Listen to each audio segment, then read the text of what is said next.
नमस्कार, मैं हूं विकास सिंह और आप देख रहे हैं द टकसाल न्यूज। सिंगरौली जिले में बेरोजगारी अपने चरम सीमे पे है और आपको मालूम है कि कोरोना के पहले बेरोजगारी तो थी ही और कोरोना के बाद और भी ज़्यादा बेरोजगारी हो गई। ऐसे मुद्दों पे हम आज ये जानना चाहते हैं कि आखिर सिंगरौली जिले में जो बेरोजगारी बढ़ रही है उसका कारण क्या है। ऐसे में संजय नामदेव जी हैं जो ईटक के नेता हैं, उनसे हम जानना चाहेंगे कि आखिर बेरोजगारी इतना बढ़ क्यों रही है और उसके रोकथाम के क्या उपाय हैं। आइए जुड़ते हैं डायरेक्ट संजय नामदेव जी से। आप सुनिए संजय नामदेव जी क्या कहते हैं इस विषय पे।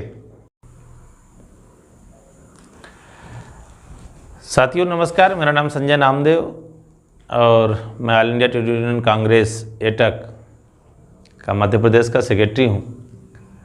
आज अभी टकसाल न्यूज ने जो एक बात रखी है कि सिंगरौली में बेरोजगारी जो एक बड़ा मुद्दा है, उस मुद्दे का निराकरण कैसे हो सकता है, किस आधार पर सिंगरौली के नौजवानों को रोजगार मिल सकता है और उनकी समस्याओं का निदान हो सकता है।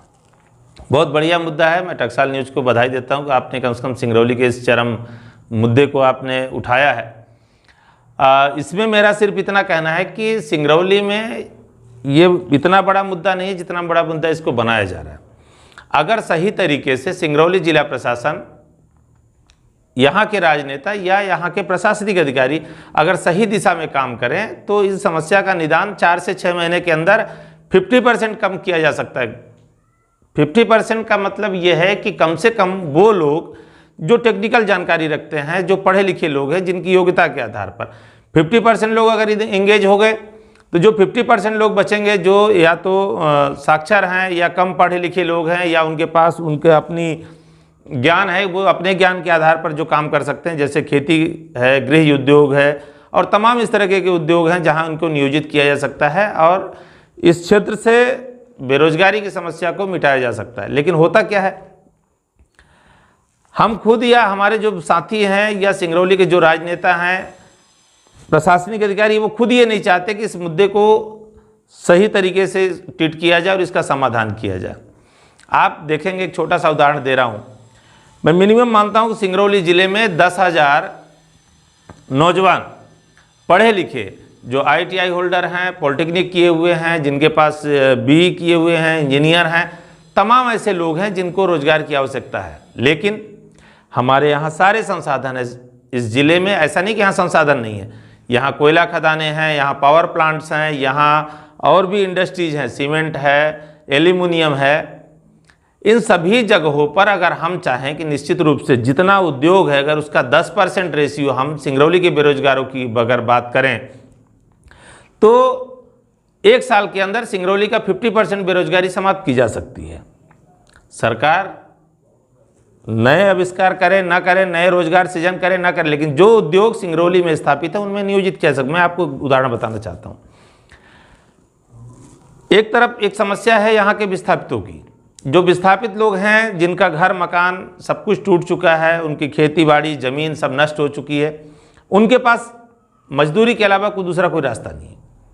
तो पहले तो हम ये कहना चाहेंगे कि इनको क्रेडिसाइड करें, इनको जितना भी है इनको कैटेगरी वाइज इनको निपटाएं और बताएं कि भाई हमारे यहाँ कुल इतने लोग विस्थापित हुए हैं, जिसमें बिल्कुल तरीके से ITI होल्डर कितने हैं, पॉलिटेक्निक किए हुए कितने हैं, अंगूठा छाप कितने हैं, ड्राइवर कितने हैं, टेक्नीशियन कितने हैं, हेल्पर कितने, इनकी लिस्ट बन जाए और लिस्ट के आधार पर जहां से जो विस्थापित हुआ वहां जो परियोजना लगी हुई है, पहले उस प्राथमिकता उस परियोजना में उनको दिया जाए।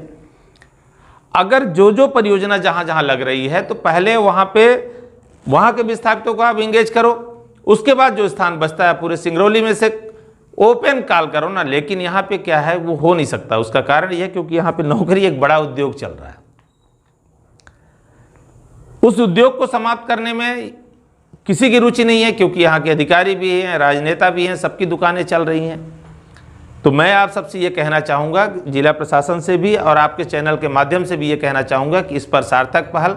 मैं तो कहता हूँ वो सारे लोग जो इन बिंदुओं पर काम कर रहे हैं एक जगह बैठें, एक कमेटी बने और उस कमेटी में समय समय पर इस सब चीज़ों का निर्धारण करें कि कहाँ कहाँ के लोगों को किस चीज़ की आवश्यकता है, कहाँ के लोगों को रोजगार की आवश्यकता है, किन लोगों को, और वास्तविक जो पात्र लोग हैं जिनको ज़रूरत है रोजगार की, उनको वहाँ एस्टेब्लिशमेंट किया जाए।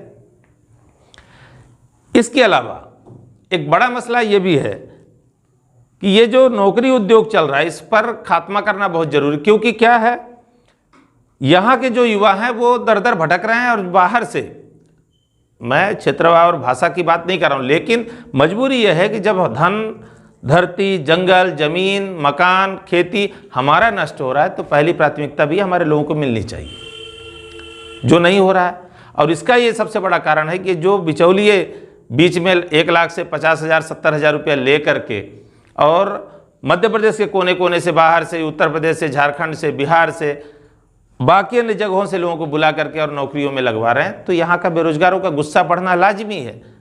और उसका कारण है कि रोज न्यूसेंस पैदा होता है, रोज हड़तालें होती है, रोज आंदोलन होता है, काम प्रभावित होता है। इस दिशा में सार्थक सोच के साथ हम लोगों को बैठ करके, जो लोग इससे जुड़े हुए लोग हैं उन सबको एक साथ बैठना चाहिए, जिला प्रशासन को एक कमेटी बनानी चाहिए और उस कमेटी के आधार पर मैं तो कहता हूँ हर महीने जो भी नई परियोजना आ रही है पहली प्राथमिकता के आधार पर यहाँ के नौजवानों को रोजगार दे।